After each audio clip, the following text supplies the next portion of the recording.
I wonder what you would do if you had the power to dream at night any dream you wanted to dream. And you would, of course, be able to alter your time sense and slip, say, 75 years of subjective time into 8 hours of sleep.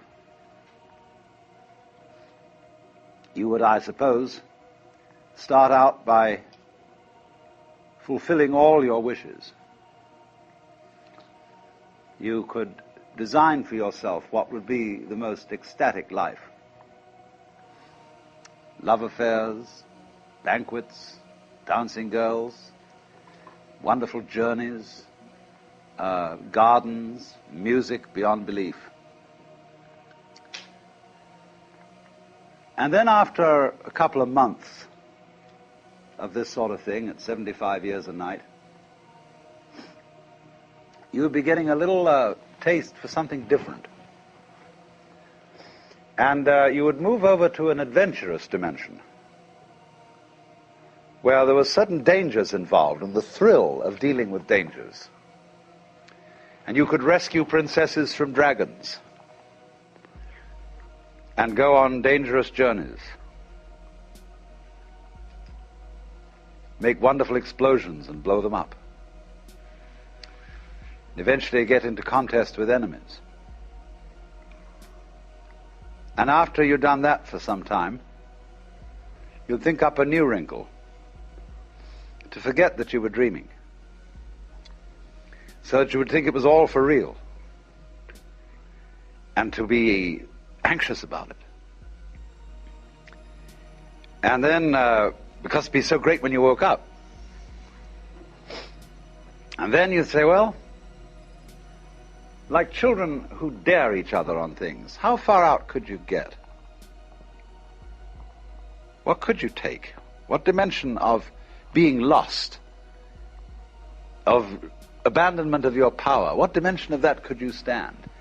You could ask yourself this because you know you'd eventually wake up. And after you'd gone on doing this, you see, for some time, you would suddenly find yourselves sitting around in this room with all your personal involvements, problems, etc., talking with me. How do you know that's not what you're doing? Could be. Because after all, what would you do if you were God? If you were what there is, the self. In the Upanishads, the basic texts of Hinduism, one of them starts out saying, in the beginning was the self. And looking around, it said, I am. And thus it is that everyone to this day, when asked who is there, says it is I, and thereafter gives whatever particular name he may have. For if you were God, and in this sense that you knew everything, and you were completely transparent to yourself through and through, you would be bored.